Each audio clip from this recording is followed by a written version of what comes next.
Hello.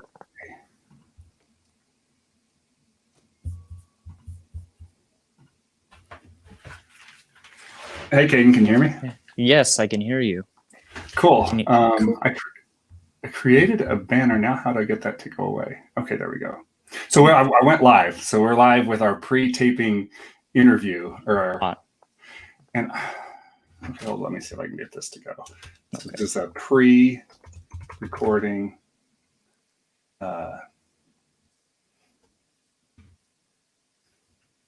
Time? What would you call it? Pre-show recording? I like it. Sounds good. The recording. Podcast interview will begin at 4 p.m. Central Time. And I will go add banner. There we go. Cool. Awesome. How's it going? It's going good. I've been, kind of. I've been really fighting this internet all morning. And so I'm actually just on my phone now going through my data. But that's Just okay. cell phone. And how is my sound? I got headphones today and I've got my mic. Like, do I need to turn the gain up or anything? You sound pretty good, actually. Okay. Cool. Yeah, right there. Yeah, that sounds good. We'll see what happens with the guests come in. Yeah. Well, I've got Georgetta. She's here. Okay. And it's interesting. It shows her name. My name isn't showing. Oh, I see. When I show a comment, like a question, then it removes all of our other names. So, Hey, Georgetta. I think you're muted.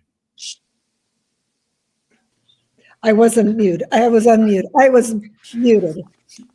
Cool. Georgetta, this is Caden Runnels. He's Jason's Runnels' son. Oh, hi. How are you doing? I'm good. How are you doing? Well, fine. I haven't seen you for a while. Oh, really? We've met before? Well, isn't it? Are we talking about in Oakley? Yes. Yeah. Yes. So, Caden, your dad's classmate of mine, Jason Schoenfeld, is Georgetta's son. Oh, so. Okay. Okay. That's awesome. Yes. It's a small world. Yes. And Georgetta, I'm sure you know Sally, right? Oh, heavens, yes. I know her very well. And that's where if you have her on Facebook, I'm usually all over that. Oh, I don't have her. Then maybe you're lucky. Yeah, so Caden's helping me do what we'll do. Like right now it's recording, but when we do start the actual interview at 4 o'clock, once we're done, he'll pull all the audio from that and then make the sound good and then put it out to our actual podcast platforms like Apple Podcasts and Google and Spotify. Okay. Wait, what class did you graduate in, Caden? I graduated in 2019. Okay. I wasn't in Oakley. I went to Conway Springs, which is just about little west of Wichita. It's about the same size though. Of Oakley. Okay. Yeah. Okay. Oh yes. Cool. Reggie says hello, Georgetta. Well, thank you. They're on the road. They're up at my mom's place, so they won't be. She might not be tuning in live, but we'll see. Okay. So do I need to stay on or just? You can. No, you don't. This is good. The sound sounds good. I guess Caden, does the sound on Georgetta's side sound good to you? It does. It sounds pretty. It sounds pretty good, and with yours too. So I think it should work pretty good. Okay. Well, I have my granddaughter helping me, so she's perfect. 11-year-olds, they know it all. I need your computer. I need this. Oh, get me set up immediately. Yeah. So Georgetta, you can hang out, or you can just come back and we'll start at 4 o'clock. I expect Stephen and Marty to pop in here in a minute. Okay, sounds good. Thank you. Okay, cool. And so, Caden, I saw. So you got the audio for episode 8 is loaded, right? Yes. Okay. All right. And go ahead. Oh, well, I was just this morning. I was going back through, and I wasn't too happy with my work that I did in the first few, so I just went back and adjusted a little bit of audio gain and stuff with that. So they're just edited slightly, but yeah, I was thinking about the editing because I've been doing the transcripts, right? So it's pretty easy. That otter.ai does a pretty good transcript, but I constantly have to change little things.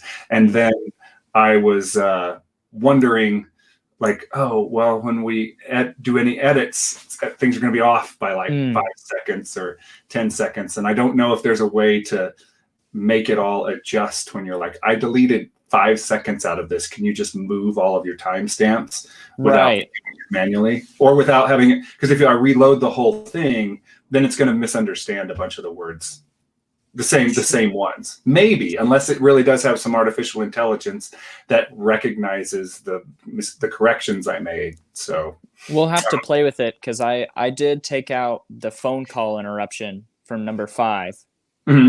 So we'll have to see. Maybe does that one have the transcript on it? I'm not sure. Yeah. Oh, okay. I think I loaded the transcript for that. Okay, so then maybe we'll see what happens with that one, because I took the audio like maybe a total of 30 seconds. So we'll definitely tell. So it's interesting on this live stream, it says connection is fairly good. If you're on Wi-Fi, try plugging into your router. Oh, it's saying my connection is suspect, and now it's saying it's fine. Oh, good. So there's no one else home using the internet. Perfect. So all those look great. I mean, and I think I told you I'm speaking with. Did I tell you this? That's Captivate.ai. Yes, the one that can make a bunch of different pieces of media. Yeah, so that'll be really interesting. So I'm speaking their CEO. His name is Justin, also, and I'm speaking with him on Monday. I know that we can create our own clips and everything, but if they really have created sort of a platform that'll take snippets, that could be really cool. Yeah. And there's you ever listen to This American Life? I don't believe so. No. So it's a podcast from NPR, and they have a widget, I guess you will, that they built in 2015 that I found that will actually let anyone, if you're listening to a podcast and you put this widget on your website, it'll let anyone take a clip of any part of your podcast, and then it creates it puts the words, one of those kind of engaging Facebook feed things, and it'll put the words on the screen, and then it has the sort of the audio up and down thing. Oh, okay. And then, like, you as just a fan of the show can take a 20-second clip or a 2-minute clip, create it, and then share that yourself. And so I wonder if something like that exists for video. It does on Twitch. Twitch allows you to clip stuff. Clip stuff. Yeah. And so I haven't really looked around to see, well, is there an open source widget that we could put on our website that would allow you to make your own clip of one of our YouTube videos and share it, or for us to just do that internally without, because I assume, like, if you're doing it, you're using what program? Usually I'm in like Premiere Pro or something like that. Okay. With Adobe. Right. There's a little bit of legwork, but if we could like somehow figure out a way to make that really, really easy for our team and for somebody that was like, oh, this really was a cool clip. That would be a good idea. That'd be super sweet.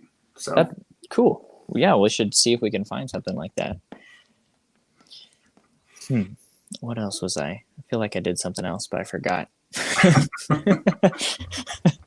We'll edit this part. We don't need to include this part of the interview. All right, here's Dr. Cooper. Are we in? We're on. We're in. You're on the air. Okay, great. Dr. C. Marty. Hi. Hey, Rhonda. How's it going? All of those work. Looks good. Looks great. So, Dr. Cooper, this is Caden. He's my production assistant. He lives in Kansas here, and he didn't grow up in the same town as me, but his family's from Oakley, same where I live. Excellent. And so Caden will be taking the audio of our interview and pulling it out and editing it so that it can go on Apple Podcasts and things like that. Okay.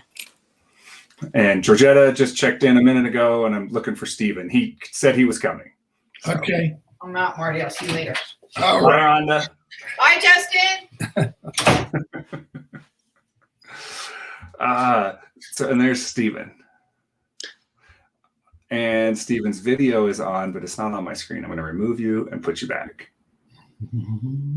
Okay, everybody's here. All right. And I'm going to take Caden, I'm going to take yours off. So, all right, Steven's joining us from Massachusetts. And so we'll start. I'm actually in Maine right now. Castine? No. That would be nice. Well, no, Brunswick. Oh, okay. What's going on there? What's that? What's happening up there? El Gregor decided that he was no longer going to be in Boston, and because his architecture office closed and is totally remote now. So he chose to live up in Maine with a good internet connection and cut his rent in half and enjoy the time there. That's cool. Yeah, so there you are. He's like on a huge farm that grows food for the Portland Food Bank. Oh, so it's like a nonprofit farm, and then like his rent actually helps pay for food for the poor. That sounds like a pretty good endeavor, and you get to live in I told him a place. I told him to tax deduct all of it. He's like, what? I'm like, yeah. Like the food bank is doing a very poor job if this is not a donation, and they value the housing at like $10 a month since it's Right. Well, that's cool. Yeah. So just intros. Well, I'm going to do official intros when we start here in 3 minutes. But Steven's my brother-in-law. Georgetta's husband, Robert, worked with my father for years as Sholand Acres, the Schoenfelds and Wieland Partnership Farm. catchy. Yeah. It really was a good name. It was nice. You Yeah, should. And Dr. Cooper, his wife Rhonda runs the cooking school that we all went to in Italy. And so I've met, I know Dr. Cooper as most recently, and I got to take this. So, Dr. Cooper, are you calling from Italy? No, I'm in California. Italy is all shut down at the moment for what she's trying to do. It's I been thought very, California was too. kind of. It's getting better. People are starting to get very restless. And Yeah, it didn't work out well the first time. things will start opening up. Yeah. Cool. Well, since we're all here, I think I'm go ahead and we're going to start a couple minutes early. The audience needs to know that could happen. Okay. If you're joining live, you should have tuned in a minute ahead of time. It's like that teacher in college. Joining on time. Well, actually, and I'll just give you guys a thing. So what I'm going to do is I do my little blurb. I'll do my little, this is what Seeking Context is. And then I do very brief intro for everybody. And then I'm going to, we'll do 10 minutes each, like I said, which I'll go with Marty and then Georgetta and then Steven, just on like history, like how you got into your profession and how that went. And then bring everybody back on for like the bigger questions about what's going on in medicine. And I have actually questions from the audience, like the ones that I showed you. I actually have one of those that is posted here, like, and I'd be able to put it on screen. So we're Is that from testing. your mom? I have more fans than just my mom, but yes, my mom has a question. And Lynn? No, actually, that's the end of my fans. When I say fans, I meant two. I have one, Nate Downing, who's been a guest on the show, and Caden, the producer of my show. They all ask questions, so it's because I asked them to directly. So, Right. All right. Better So come we'll- up with a question or else. Right. Okay. So this is the official start of the podcast. Like 3, I need like doop, doop, 1, and you're on.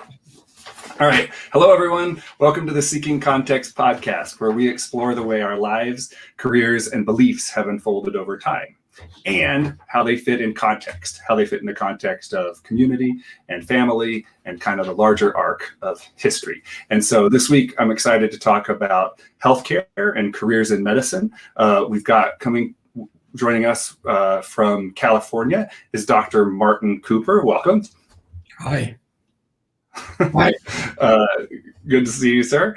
And from my home state of Kansas, I think coming from Colby, is Nurse Georgetta Schoenfeld. Georgetta, it's great to see you.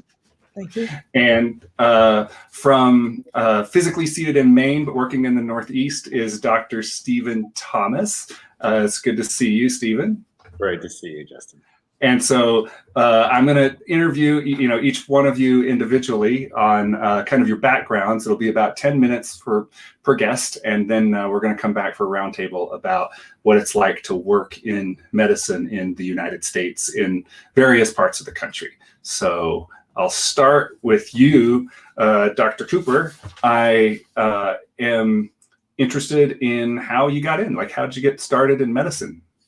Well, I flunked out of engineering school when I was in high school. I went to a special engineering school, Brooklyn Tech, and I passed all of the subjects except all the ones that were pertinent to engineering. So then I transferred back to a regular, more academic high school. And at that point, I just had it in my head I was going to be a doctor, and that was a long time ago. I then graduated college and went to medical school at New York Medical College in New York. I went to NYU in the Bronx, but that's no longer there. I then did a residency at Beth Israel Hospital in New York City, which is now run by Mount Sinai, and then was in the Army for 2 years. Then I came to California. I've been out here ever since, and I've been doing OB for the last 50 years. But it was always, I don't know, I always knew I would be a doctor. I don't know. I think it was my dad and my mom placed it into me, I guess, surreptitiously, and it was always on there was never anything else that I was going to do. So not getting into medical school was never an option. It just wasn't. I had planned to go to medical school even in Switzerland if I didn't get in the United States, but for whatever reasons, I got into New York Medical College and I didn't have to go to Switzerland, thank God. So it was a waste of 6 years of French, by the way, which I should have been taking Spanish because I don't have a lot of French patients. It enriched your cultural understanding of the world. Exactly. What did your parents do? Were they in medicine? My mom was a housewife. My dad was a milkman many years ago for Sheffield Farms. He was in a big accident, went to work for his brother who was manufacturing ladies' garments. And my uncle, his brother, made masks for the military during World War II. Then my dad, after the accident, my dad never went back to being a driver of a milk truck, actually. He then went to work for his brother and then became the manager and ran almost all the operations of the business. My dad had me work for them every summer. He gave me every terrible job you can think of in the company so that I would never, ever think of going into manufacturing. He did a great job. I think he was more invested in me staying in school and going, I think because he had only graduated junior high. So he was very, very adamant about my getting educated. It was easy because I wanted him to be proud, and I liked being in school anyway, so it was fine. I had a similar experience. My dad had me drive this cabless tractor for 8 hours one day. It's big enough to do basically your backyard, and it takes 8 hours. And I think it might have been a strategy to make me seek something other than farming. So it works. Right. You were drawn to medicine on your own. That wasn't their calling for you. No, but once, absolutely not. But, and you know, when you like to be an engineer, I wanted to be a civil engineer. I didn't even know what that was when I went to high school. Remember, I'm a kid from Brooklyn. And I got into Brooklyn Tech and I flunked out kind of like, I didn't really flunk out, but I could tell immediately that being a civil engineer was not going to work out for me. So made that very easy. And then the rest of it, I just was always on the path to be a doctor. It's been a lot of fun. Right. And so you went into OB. Was that because you wanted to deliver babies, or what was well, partly, but really it was simple. See, in the process of deciding what I was going to do, I hated men. I hated old people. I hated little kids. I mean, it really was simple of what you were going to do. And then you do a delivery, and all of a sudden that just struck me of what I wanted to do. The other parts of OBGYN are they're sidelights, but they were never the main interest. Like lots of guys want to be surgeons and do all gynecologic surgery. I kind of like the OB part, doing deliveries, the most of all the things that we do. Yeah. And have you been like kind of in the same hospital system for 50 years in California, or do you move around? We have changed hospitals. I'm with a big medical group now, Facing Medical Group, and they're associated with a huge couple of 3 or 4 hospitals in Southern California.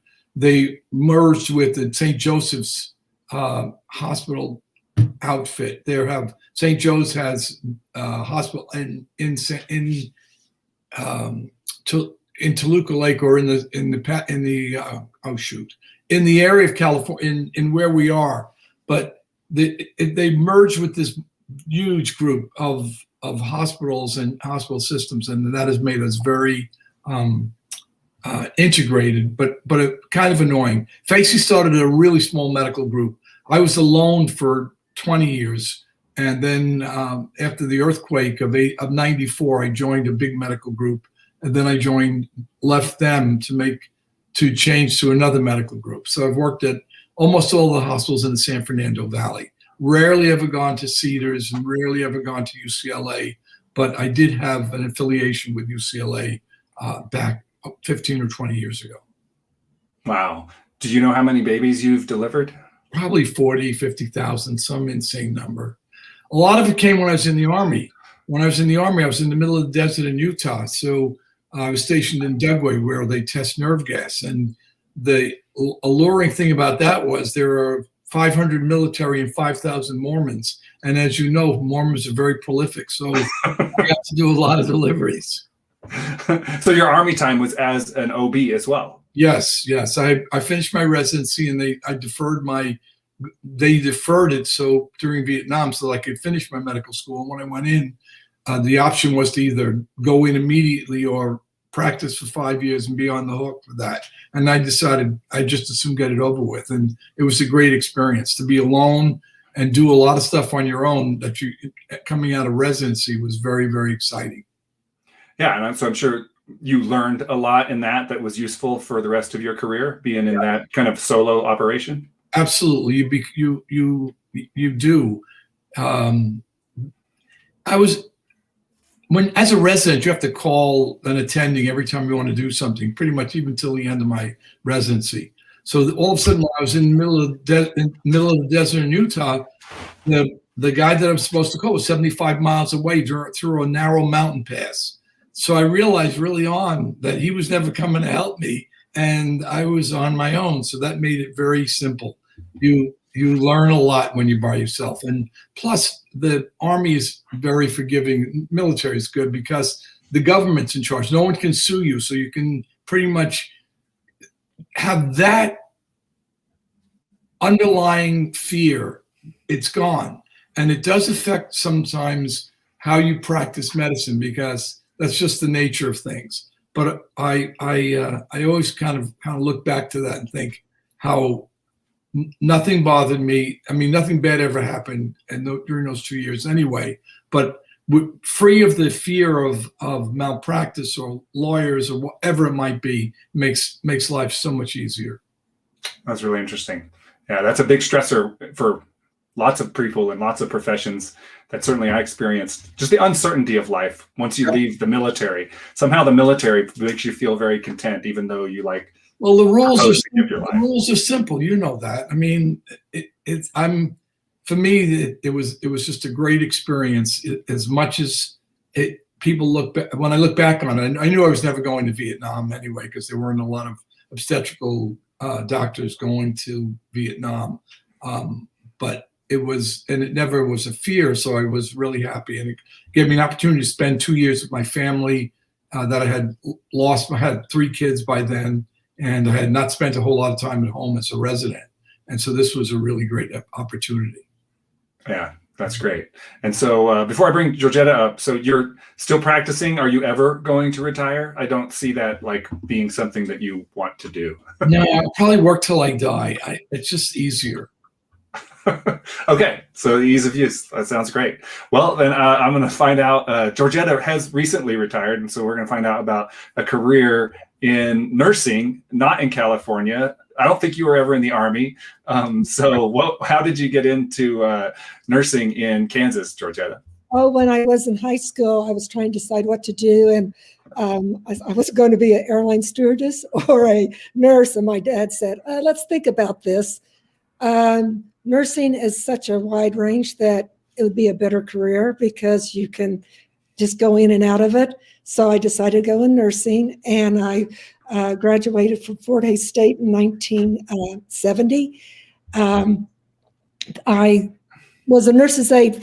When I discussed this with my parents, he said, why don't you just be a nurse's aide for summer? Be sure that's what you want to do. So that's what I did. Prior to that, I was on the tractor without a cab. I have no boys in my family, so I was the boy because I was born on his birthday. So that's why I have this name of Georgetta. His name is George. And so I was his hard hand. And so then he said, well, I'll let you go and you get into, go see if you can apply to be a nurse's aide. Check that that's what you really like. I was a nurse's aide, decided I really liked it. And so then I went to Fort Hays State, graduated in 1970. And at that time, I had gotten married 2 years in 1968 is when I got married to Robert, who I've been married to for 53 years. And so we both graduated at the same time, 1970, and the Vietnam War was going then. He had a number of like 217, and so no one was wanting to hire him because he might get drafted. So we went to my parents' home, stayed there a few days until we got kind of organized. The first day I got there, I went to apply for a job in Logan County Hospital, and then I went to Kobe to the St. Thomas Hospital. The next day at 6 o'clock, I got a call and said, would you please come? We're having an emergency and we need people to help with the emergency. So 6 o'clock, I started my job at Logan County Hospital. And then after we got that emergency that was calmed down, then go, okay, we'll start orientating you. So then that's what I did. Just a minute, Robert. So I was at the hospital for 2 years. Then I had an opportunity and in the hospital, in a small rural hospital, it really is a great experience because you do OB, you do emergency room, you work on the floor. I mean, you're the one person, you're RN and you have an aide. That's about all. Sometimes during the day you had more staff, but during the night shift. And this was at Logan County. This was Logan County. Yes, Logan County Hospital. Right. So it was no hospital, okay. You know, and so, right. And it was only less than it's like a 15-bed hospital. So I was exposed to everything. Just being new being a new nurse, grad nurse. I really had a great experience. I did that for 2 years. Then I had an opportunity to go to the Kobe Community College, and I was an instructor there for 5 years, but I went in and out. I was full-time first year, had a baby, then part-time, and I like clinical because I got to teach the students on the floor experience. That's just kind of I like hands-on, okay? Right. And so I was there for 5 years. Then they wanted me to go back and get my master's. Well, at that time, you didn't get to do it online. You had to leave your family. So I said, no, I wanted my family. That was first. So then I went back to the Logan County Hospital, and they hired me again. And then I got some real opportunities, not only working on the floor, but like I was an educational director for a year. Then an organization, MASH, it was a home health agency, and they needed more home health agencies in Northwest Kansas. So they got a grant to get home health agencies started. And then I applied for that. And so I was the director of Logan County MASH for 2 or 3 years. Then that kind of built, it didn't work out for the MASH people or the home health there.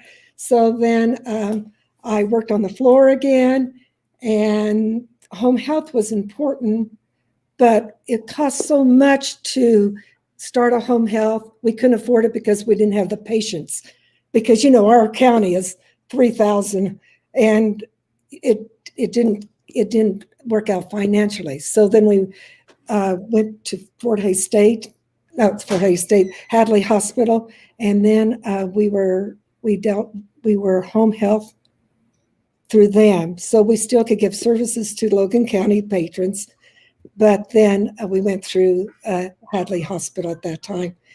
I did that until about 1988, and the county health department position opened up.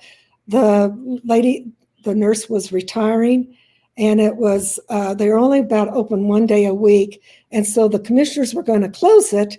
And so the State Department nurse came and said, no, we want health departments in every county in Kansas.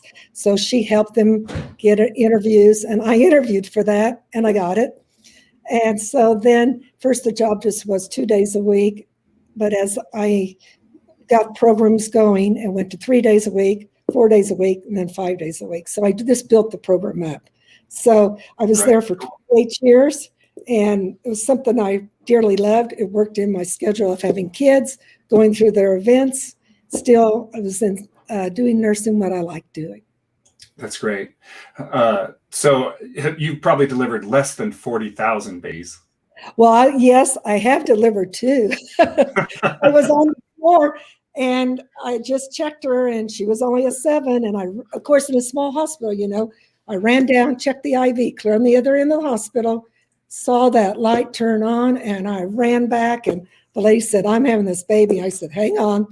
At that time, you wore dresses. You didn't have slacks. So I just got the baby in my dress. Oh my gosh. That's great. Got the cord around off around the neck. And by the time the doctor got there, we were ready to deliver the placenta. But it was crazy. Wow. Will that be Dr. Omar? Yes, yes. Yeah. He said, good job, Georgetta. Well, he called me George. That's great. So how does the home health work? Is that like, if I was sort of retired and I didn't want to go into a nursing home, I could pay $500 a month and someone will come once a day? Well, no, home health is really a medical program, a Medicare program. And that really, when we first started, it has so much leniency. You could do about anything, but now it's so, government, it's really has many restrictions. So that's if I did, because Logan County Health Department was not Medicare certified, and because we did immunizations to physicals to Head Start, Healthy Start. We did a lot of things for the community, and so we did then establish a program where we would do bathing and charge the patient for that, and that helped keep the people into their homes. Right. Oh, that's great. And that was your most recent job. You retired out of that position? Yes, it was the Logan County Health Department, or Public Health is also is a name that could have been named, but at Logan County, they chose to do Logan County Health Department. So. Right. And go ahead. Go ahead. You go ahead. So, and do you miss it, or are you enjoying your free time? I don't know. Most people retired don't actually have free time. No, we don't. I really did enjoy it. And the first year I really missed it. But then I have 5 grandchildren that we go to all their activities. So it's kind of taken in place of the health department. Right. That's an important and blessing to get to enjoy. So That's right. cool. All right. Well, I'm going to switch over to Stephen. So, Stephen, I am going to guess that you were not able to be credentialed at your first job the day after they interviewed you. No. Well, my first job was with the Navy, so they had sort of credentialed me years and years before advanced. So one of the things I was dying laughing about the story. I also went to New York Medical College, and also did my time in the Navy, so in the military as well. So I was really enjoying the first part of the interview. Cool. Well, yeah. Tell me about getting into the Navy and What's that? Cool. Tell me about getting into medicine and doing it through the Navy. How did that work for you? So I had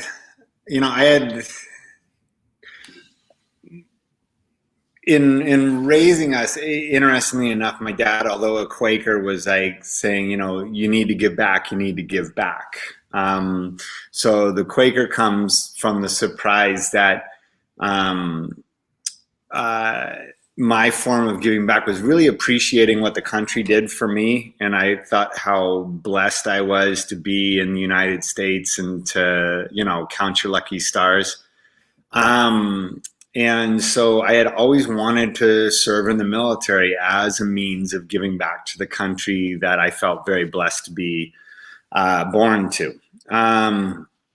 And as a result, when I had the opportunity to go to medical school, Matthew, my brother, had already received a scholarship from the Navy, and I was in the process of getting it. But I thought, what an amazing way to give back. Not only am I doing what I want to do, but I can, at the same point in time, give back to the country that I felt like gave me so much. Because we were for the most part public school kids, and grew up. Yeah, exactly. Taking advantage of what the country offered and what the taxpayers gave and participated in, and to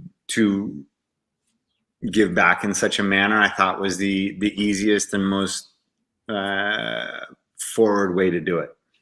Right. And then you did your residency to become an ER doctor. Was that at Balboa in San Diego? That was in San Diego at the Naval Medical Center. And that was, again, a really good time to be in the Navy.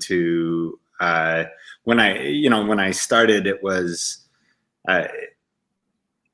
short attention spans of the youth.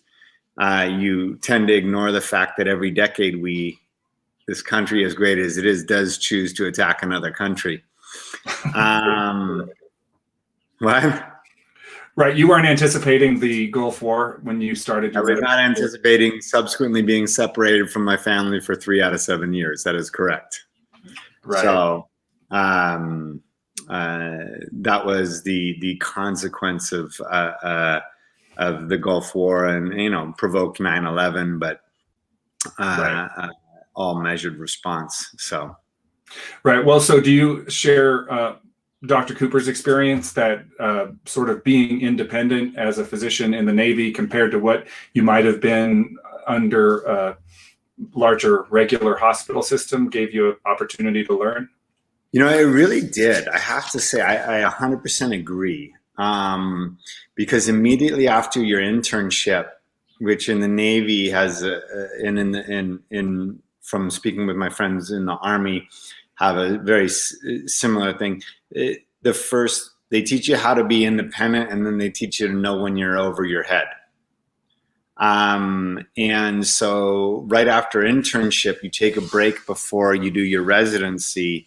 And you go out into the fleet. And so I was working with the Marine Corps for 2 years. You didn't have many resources. so you really had to learn your craft extremely well. And it created an independence and a confidence in making diagnoses, and taught you to really sit down, because you didn't have labs frequently. And certainly if you did, they weren't back for a few days. You'd be lucky if you could get an x-ray that day. Oh my gosh. And, when I went to Iraq, it was, trauma that in the United States, there would be CT scans here and there and there. And we had surgeons and an x-ray that, and that was it. And so you learn to manage things with what you had available to you. And it really taught you to stop and listen to the patient, because no one else was going to give you the answer. Wow. So that's a great answer. Yeah, and to trust your own judgment. Right. How does that compare with what you do today as an ER doc? I assume you're in a larger hospital system. Yeah. It hasn't, it's informed my practice to a great deal. But one of the things that, I work with residents and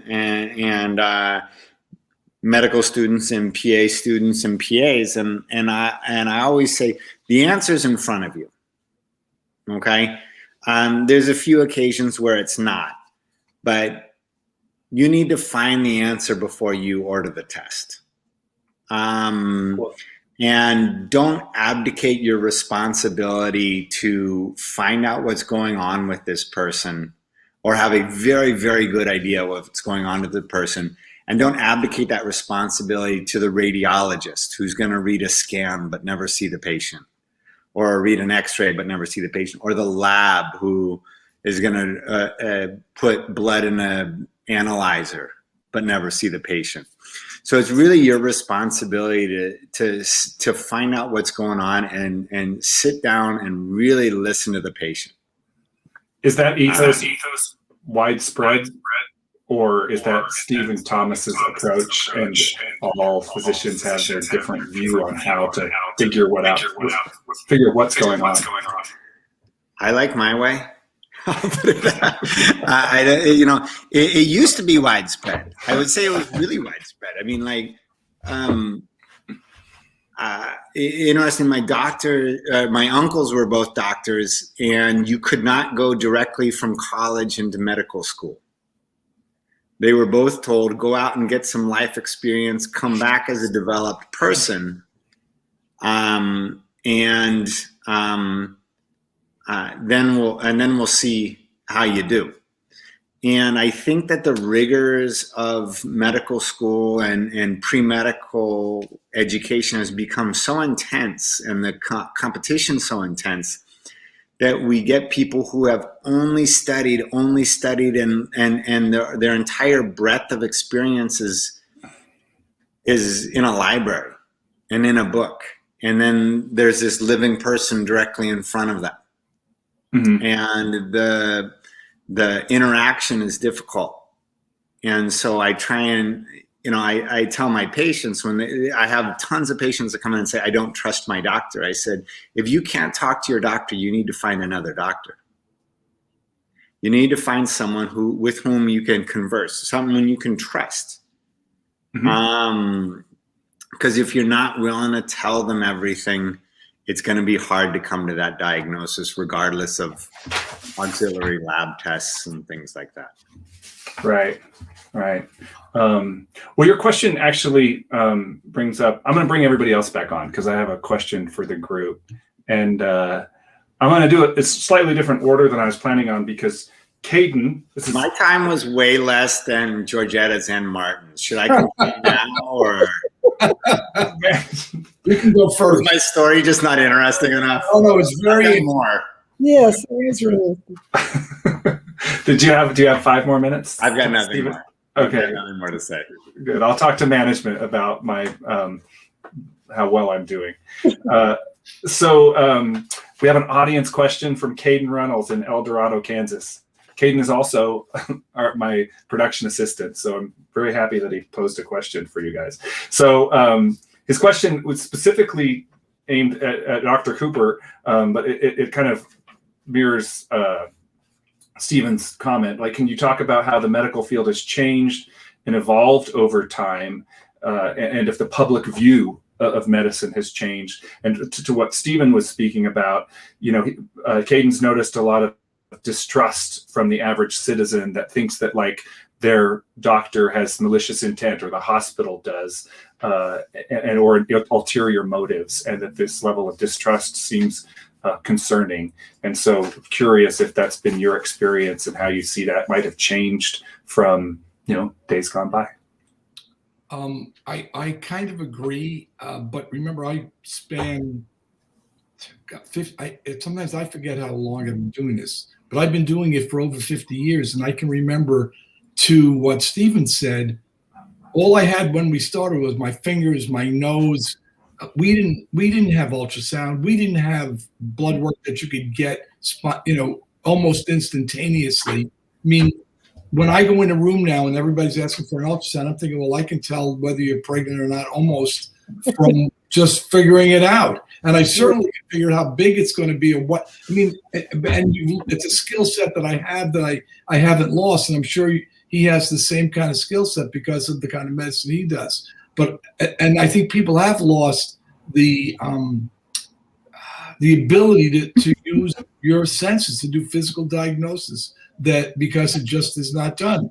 Most of the kids who I work with now, you get an ultrasound 30 seconds after the patient walks in the room. And it was very interesting what you said about the guy that reads the x-ray doesn't see the patient. That is absolutely, I will remember that from now till I die, because we make decisions based on what the x-ray guy says, and he doesn't know what the hell he's talking about sometimes. That's very interesting. Georgetta, do you have a similar, did you observe similar things before you retired about the change? Or is it different? Is it different at the small hospitals? It's different probably in the small hospital. I think there's more trust, or you just learn, in a small hospital, you develop that trust as you might only have one physician or two physicians available to you.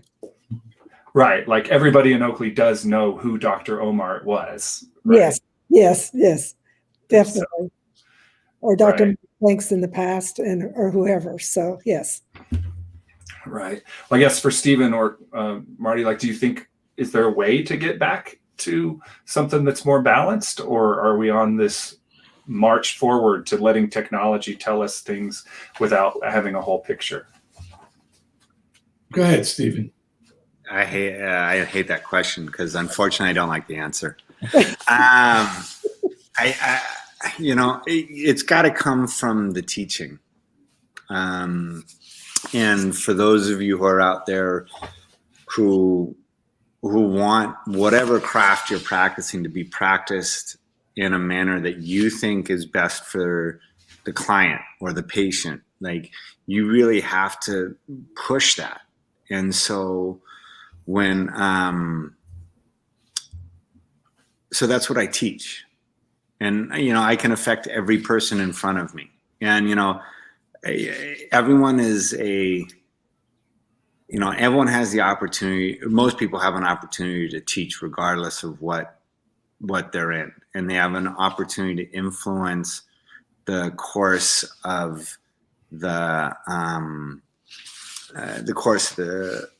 of their field.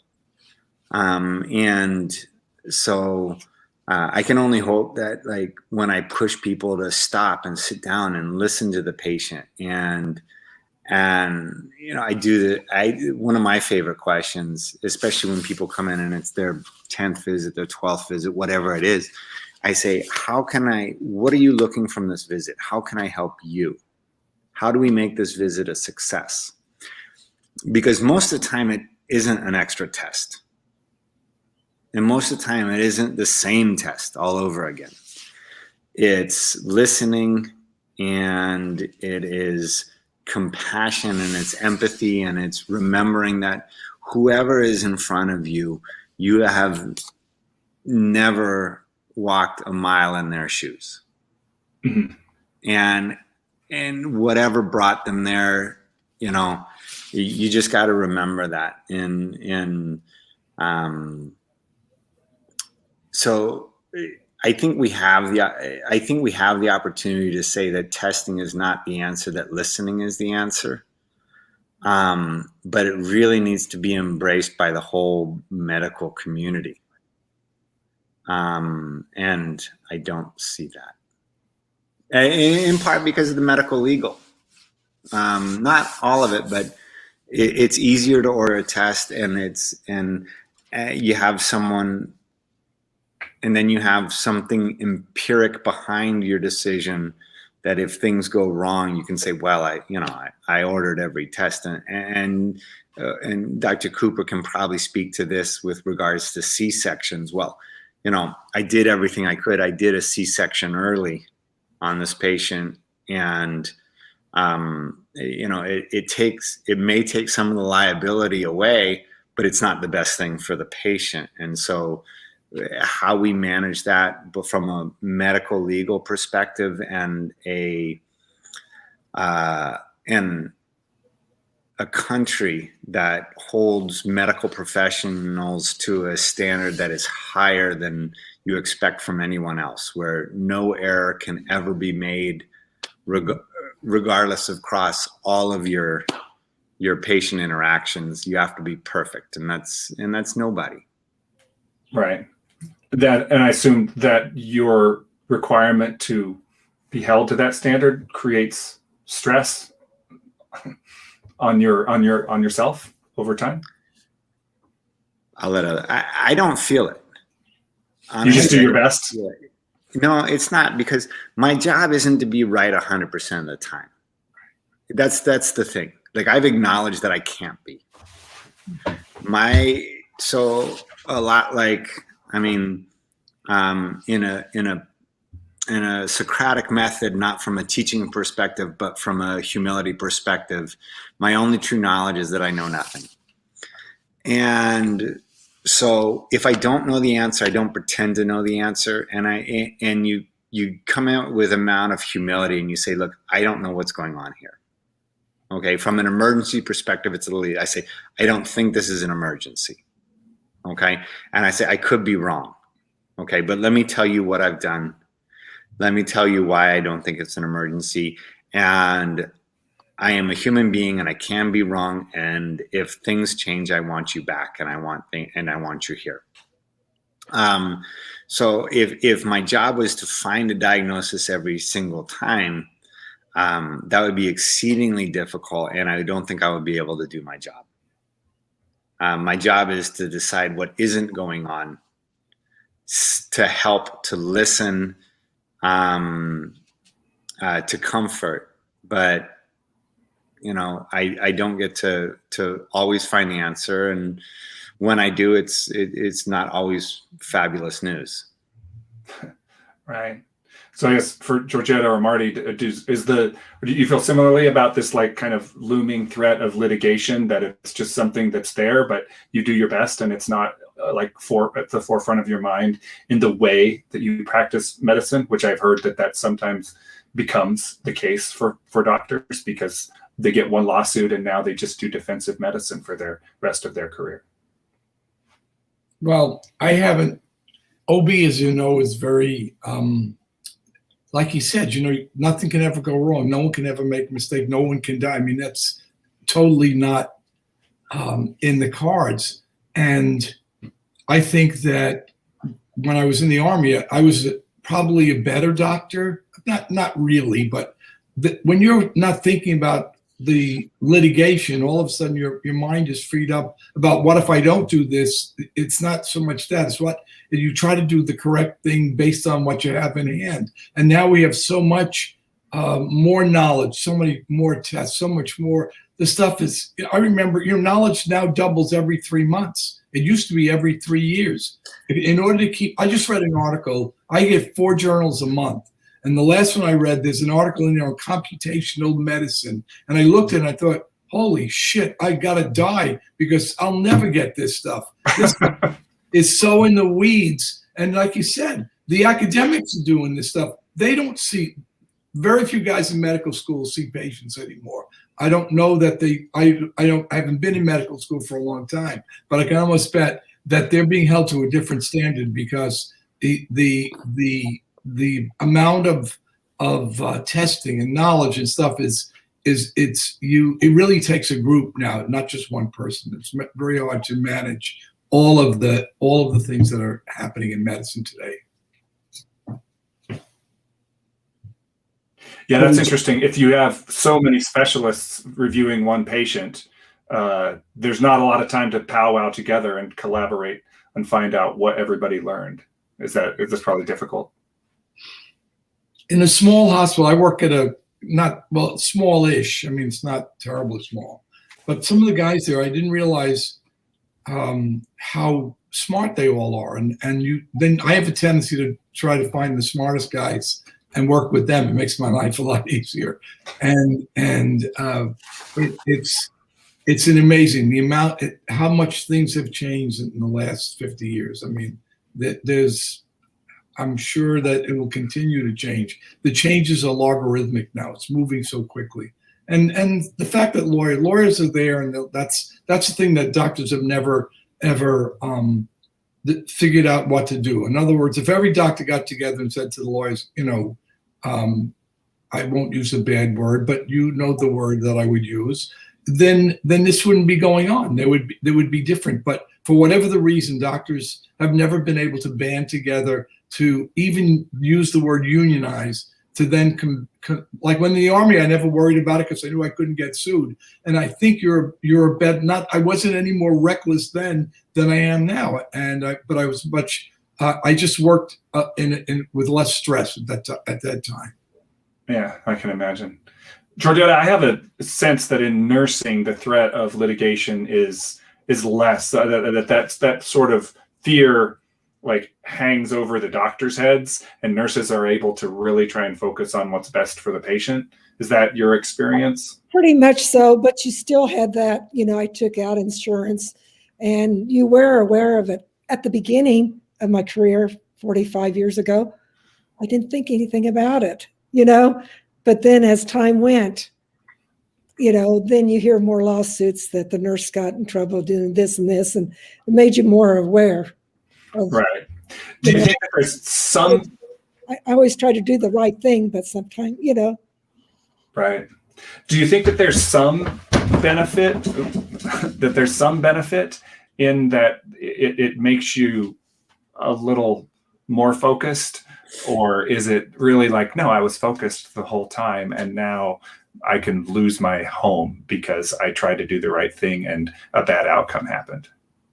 Though that might be, at first you don't think about it until it's really gotten the past, last few years, everybody's suing, so I think it was in the back of my mind. Right. So I'm trying, the patient was number one. That's what I looked like. Even said, listen to what they're saying and then try to meet those needs. Right. So I'm curious on what people are saying. Our other question from the audience was from Nate Downing in Billings, Montana, wants to know if the way that physicians are presented on TV and in media causes problems for when they come in. And I assume internet research is also a challenge. I know as a pilot, the way flying is presented on movies is completely wrong. It's absurd. But the movie would be terrible if they presented it correctly. And my benefit is that nobody's asking me how to fly the airplane or telling me how to fly the airplane. So it doesn't really matter. But like, how does that impact you guys? What do you think, Stephen? So Airplane was not a documentary? It was just brilliant. That's the only thing I can say.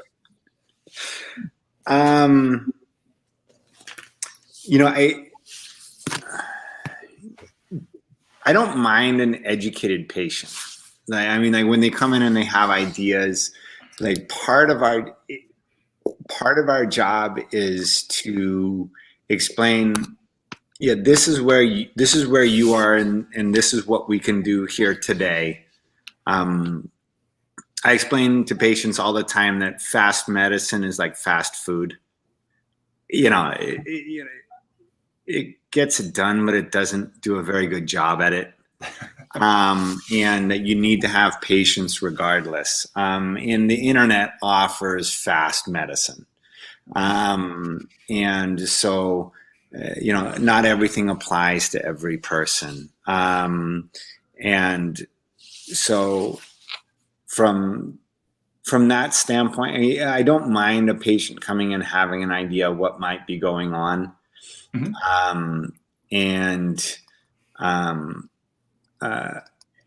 But from a TV perspective, they're all melodramas. And, the patient interaction is not what they're watching. They're not like, right. It would be, so it would be nice. And there was actually a recent interesting article about this. When people code, when their heart stops and they stop breathing, the survival rate is about 15% at the very highest. And about half of those people their brain doesn't get oxygen and they do quite poorly, even though they survive. Wow. In the TV shows, 85% survive and they all do great. So they actually, there was someone who actually went back and looked at all the shows and said, like, what happens when they do CPR? And everyone does great. Everyone does great. And when they don't do great, it's because it moves the plot forward. And it has nothing to do with the medicine. Right. And so that's the difficult part is that separation. But I think most people's watching it for the melodrama between the doctors, the nurses, and whatever happens in their home life. Right. It's just not realistic, right? I think if the United States knew that Scrubs, which is a comedy, is the most realistic medical show out there, they would want their money back. Is that true? It's time constraints. They get everything diagnosed and done in an hour, and it's kind of interesting. I wish I could work that fast. Mostly, still takes 10 months to cook a baby. Exactly. Okay, so it is like aviation. If they showed medicine the way it works really. There would be a really long episode and no one would watch. It would be boring. So cool. We've talked about some things that you like and where things are going in medicine. So here I want to be able to try my thing. All right, I have one guest from New York that asks if you guys think that you can be in private practice. Like, is that just in the past? Everything is got to be a medical group or a corporate group, and if there's any possibility for that, like in the next 5 to 10 years. Absolutely. I think you could. It was just, for me, joining a big medical group made sense at the time. During the '94 earthquake, the building that I was in came down, and it got me out of the lease, the rent, etc. And then I was able to find it. I was alone for a year. It's a little bit harder, but I have friends who are still practicing on their own. They work for some of the big groups in terms of doing deliveries and seeing patients. But I think it's possible. It just requires you have to have a lot. You will have a lot of overhead, and but it can be done, and I bet it can be done a lot easier in a smaller venue, in a smaller town. I don't know if there are any more small towns in the United States, but there must be some somewhere. And I would bet you California and New York, you might as well not even bother. They're just not that conducive to, I think, except maybe upstate New York and places like that. But I do think there's a place for it. and I don't know that it would die out. I mean, it will eventually, because it will. I guess I don't know what Stephen thinks, but that's what I think. I guess the question goes: can you still be a small farmer? Because it seems like a similar comparison. Are you like you can be, but it's going to be a niche practice. It's going to be in a certain area, a certain field, in a certain circumstance.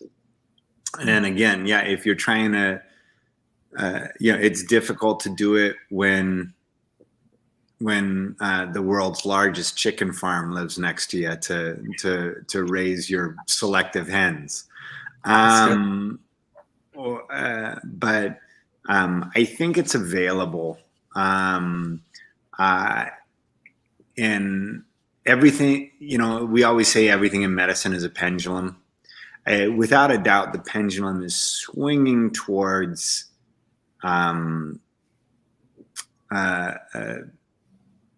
very large corporations, and I don't know.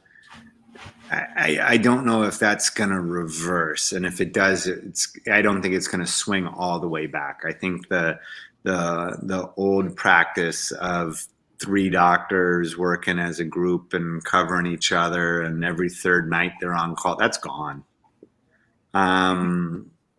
But I think that from people who are watching this podcast, the most important thing is that the ability to have the close interpersonal relationship with your physician to get the best care for you. Because regardless of who you work for and who they work for, the most important interaction is still person to person. And that I think is still available. And so who they work for and who writes their paycheck, I think is, it's a little less important in my mind.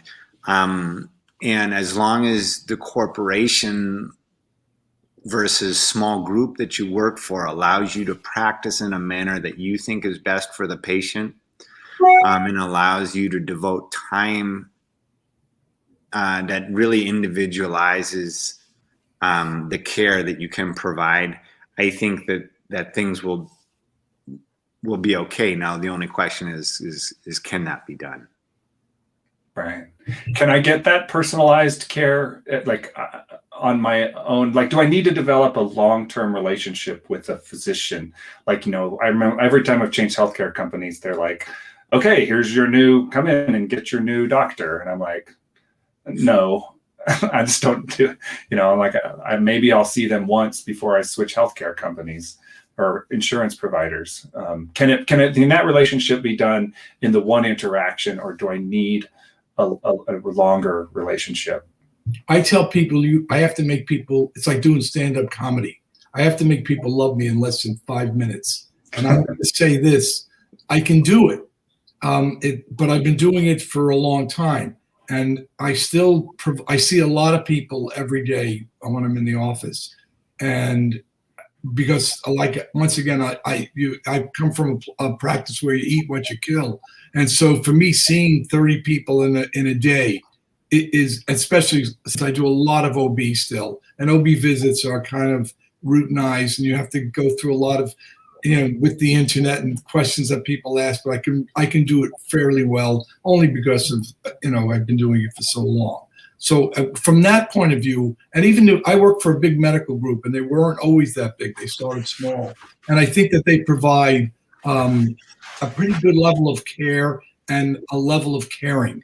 And so, you are being scrutinized from different avenues to make some patient satisfaction and outcomes. So it isn't as bad, I think, as people think. It depends on how critical you are. Yeah, there are a lot of cockamamie doctors, but there are some really good ones too. Right. Georgetta, do you develop? Can you develop a relationship in 5 minutes, or do you not need to because your patients did you know most of your patients? Because I knew most of my patients, But yes, well, I still believe it's important to develop a relationship so they have confidence in you. And then I would be asked a lot, who would you suggest to go to? So we discuss, what are you looking for in a doctor?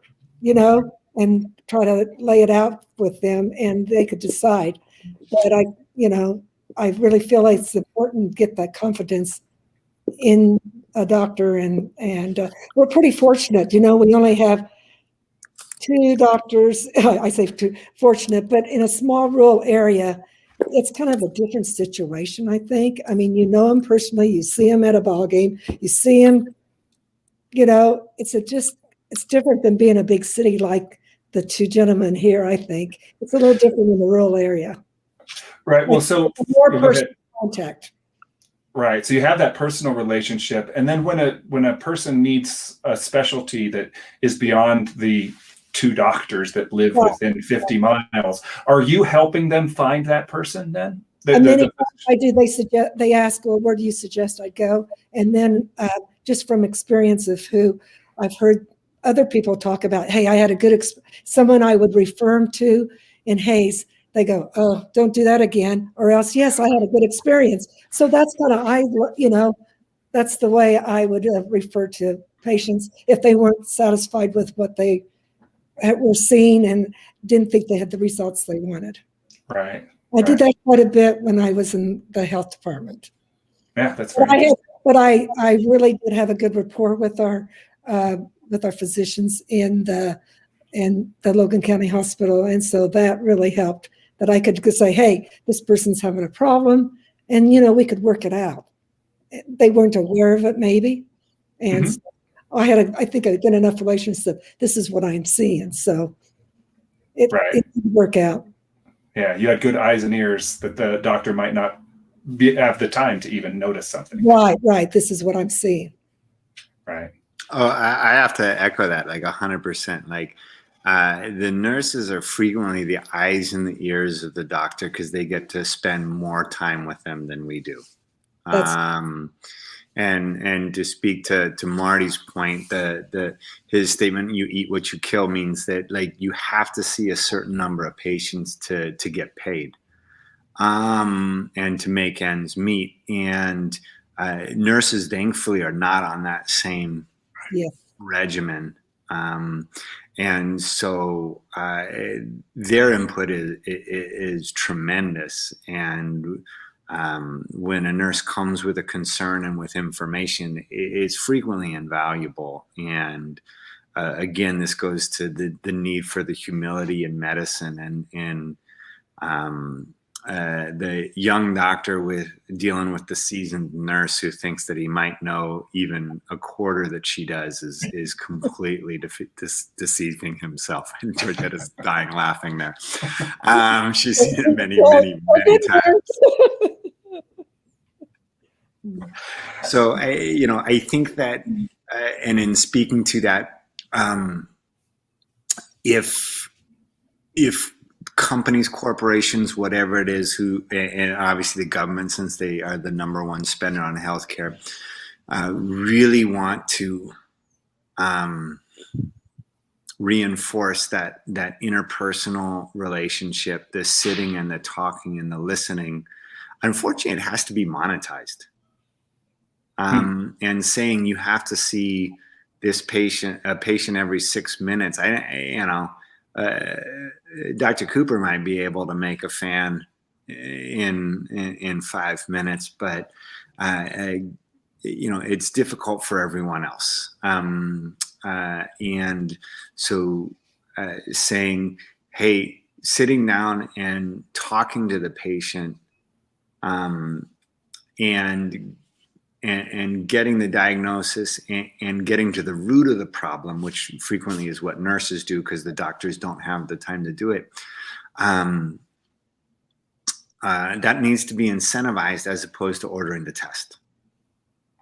Right. And say, I just needed to listen to the story. And I sat down and I listened to the story and I was able to hear it all. And this is what the patient needs, really. Mm-hmm.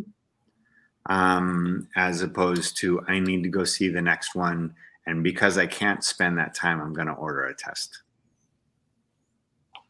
So it needs to be financially incentivized.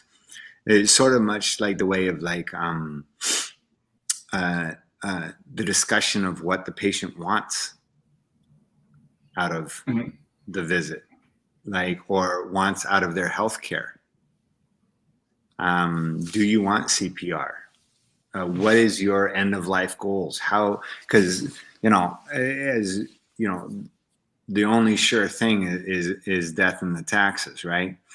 And so the fact that there is no incentivization to discuss with our patients the one prime condition we know they're all going to experience, which is their last breath. The fact that it's not taught in medical school and it's not reinforced in any form of, you know, I hate to say that it's money, but like financial consideration, like you can't get paid to sit down and have the in-depth conversation with your patient about how they want their death to proceed. Right. That's a shame.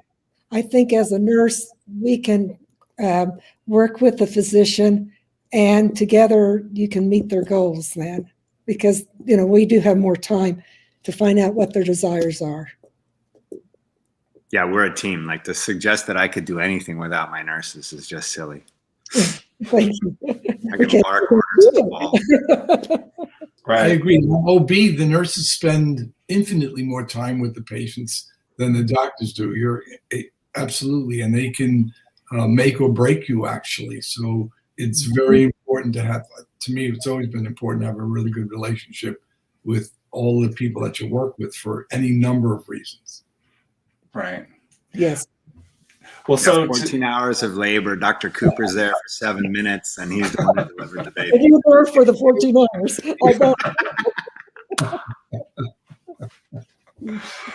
Our last segment for our conversation today is story time, and things that happen over the history of your storied careers. So for Dr. Cooper, there's got to be one of 40,000 babies or some experience, maybe even into your Army time, that was really memorable. That I'm curious to know about.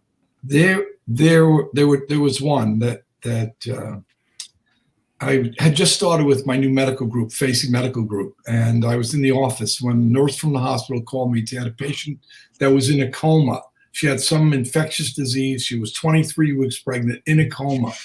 And she called me because she was going into labor. And everybody that she called, all the other guys that I was associated with in this practice, no one wanted to go and take care of it. So being the genius that I am, I said, sure, I'll get out. I went over to the hospital, which was 5 minutes away.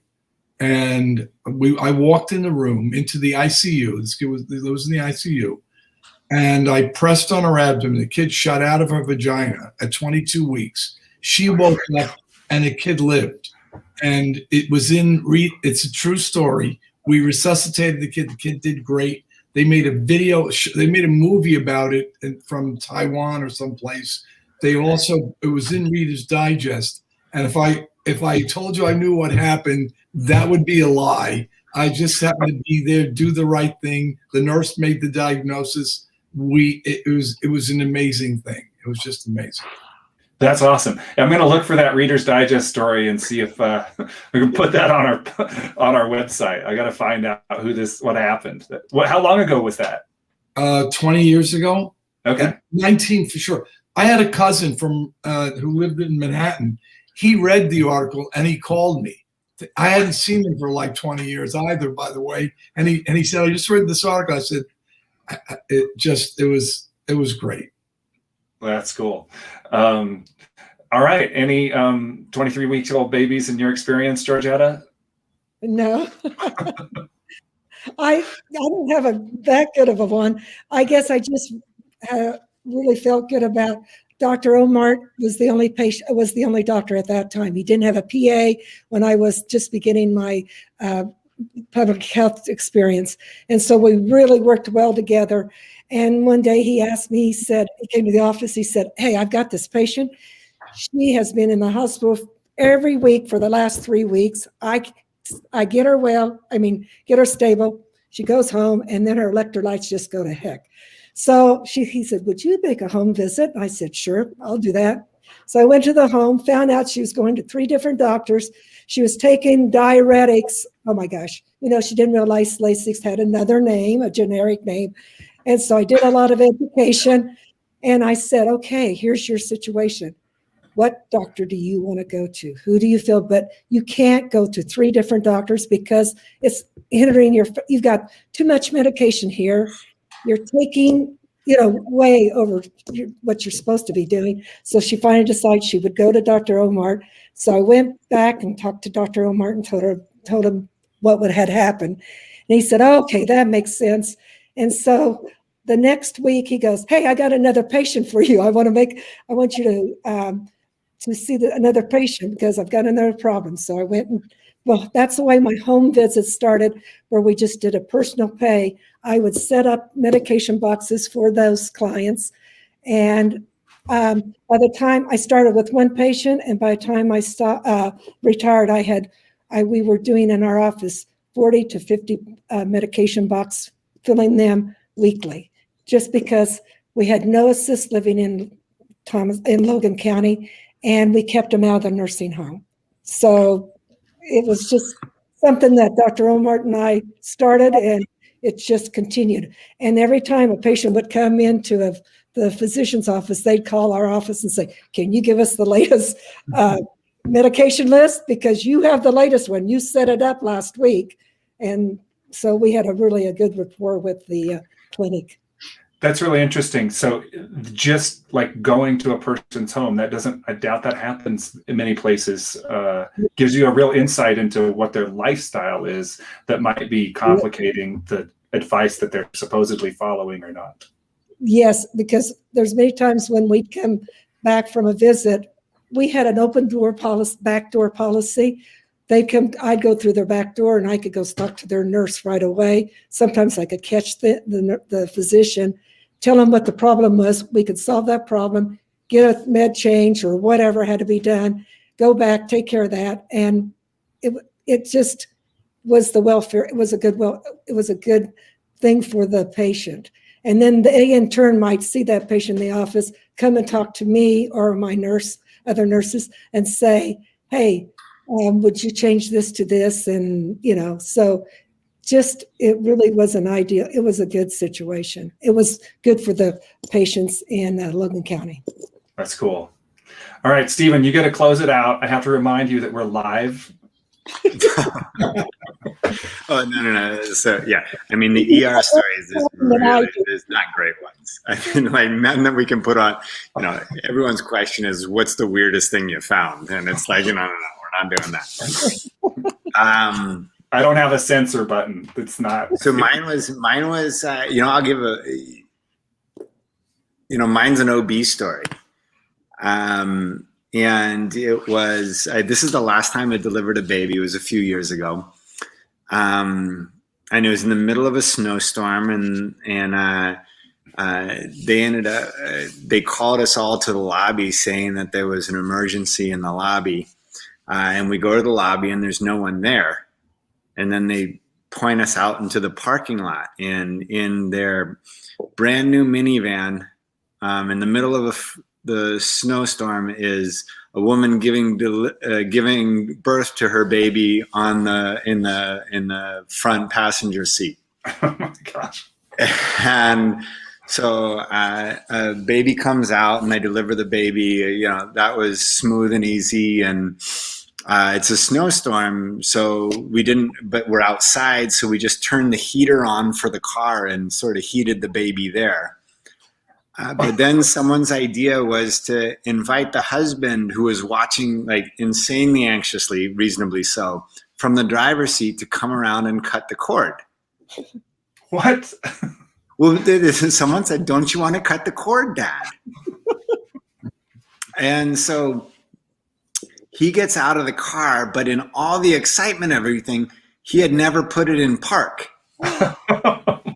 So like I'm half in the car, half out of the car, holding the baby, still attached to mom, in front of the heater and shuffling as he like runs around and then realizes the car is moving, so he has to run back around and stop the car and put it in park. So, Oh my God. you know, as many deliveries as Dr. Cooper has probably done, perhaps a moving delivery is not one of them. Cars are moving, but usually in the bed. I would imagine that family also tells this story. Right. I think the wife might tell the story about how it was forgotten to be put in park more often than the husband. He might leave that one out. Right. Well, those are great memories, I'm sure, and it's great to share them with me and with the people listening. And I'm very thankful to know 3 people who have dedicated their lives to helping others. And thanks so much for talking with me today. Thank you. It's our pleasure. Yeah. Absolutely. And so for the podcast, so you can, people that want to support it, you can subscribe to this channel, our YouTube channel, where we record the live interviews.